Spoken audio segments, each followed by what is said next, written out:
Estamos lendo, meditando o Evangelho de Marcos. Depois da questão do sábado, bem destacada aqui pelo evangelista, para ajudar os cristãos que vinham do judaísmo a fazer o que fazer com o sábado, não é? O Evangelho de Marcos faz uma súmula, um resumo de transição, no capítulo 3, versículo 7 até o versículo 12, e aí ele simplesmente diz que Jesus se retira com os discípulos a caminho do mar, uma grande multidão o segue, vem de todos os lados, ele fica lá perto de um barco, para não ficar apertado, ele sobe no barco e cura as pessoas das enfermidades, expulsa os maus espíritos que gritam, tu és o Filho de Deus, e ele manda que fiquem quietos. É um resumo das atividades de Jesus, um resumo que a gente chama de transição, passando de uma série de fatos para outra série de fatos. Então, Jesus tem muita gente atrás dele, anda com seus discípulos, faz milagres, cura, expulsa demônios, e os demônios gritam, tu és o Filho de Deus. E aí vem a família de Jesus, em dois sentidos. A família de Jesus, aquela família natural, sua mãe é Maria e tem todos os seus parentes, e esta que ele está formando, que ele está fazendo, que é a sua família da missão, a família que será a comunidade, que será a igreja no meio do mundo.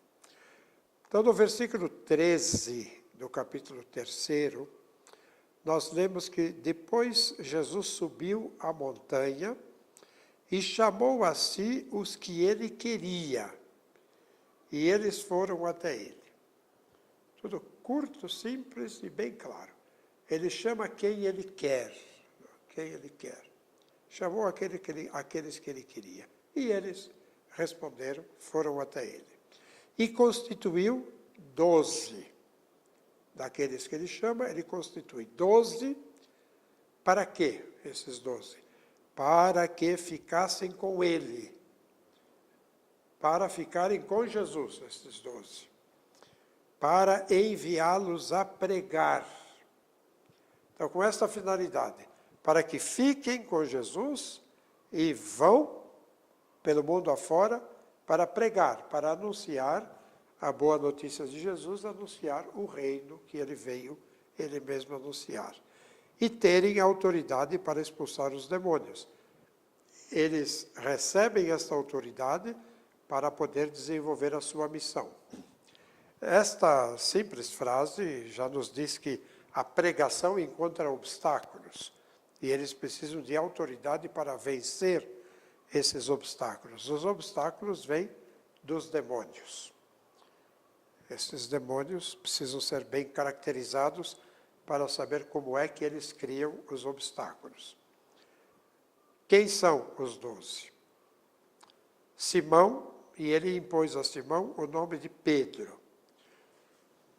Nós sempre percebemos isso, e o bom leitor percebe, a não ser que não seja um leitor de boa vontade. Pedro tem uma posição de destaque. A gente queira ou não, é preciso ver e reconhecer. Pedro vem em primeiro lugar. Pedro tem uma função especial no meio deste grupo de apóstolos. Então, impôs a Simão o nome de Pedro.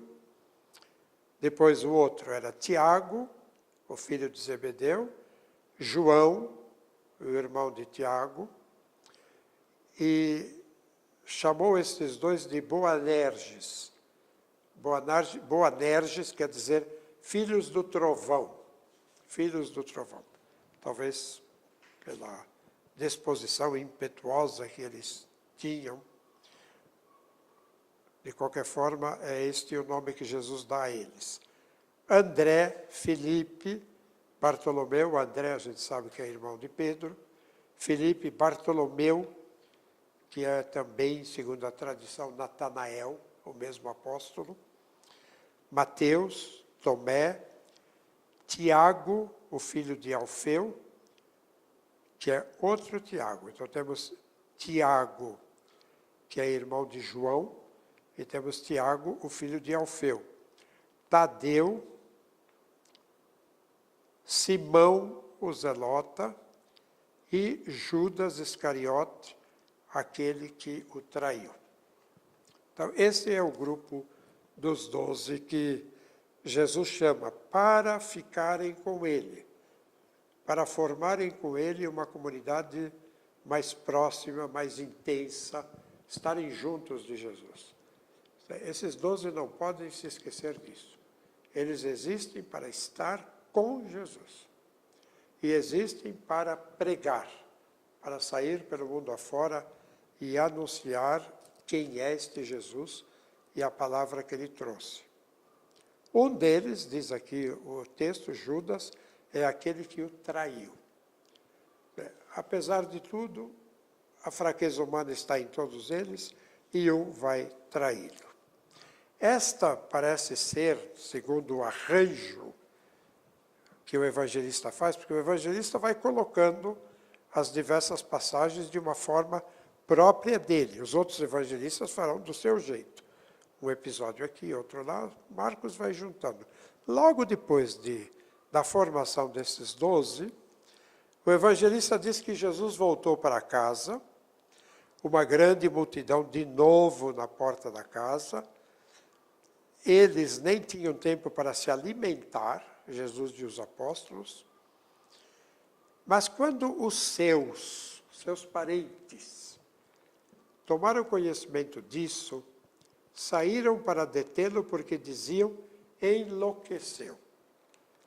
Aqui há um confronto entre dois grupos. Esta nova família, que é a família formada pelos apóstolos, e a família natural, daqueles que fazem parte do mesmo sangue, do mesmo nome, que dizem que Jesus enlouqueceu.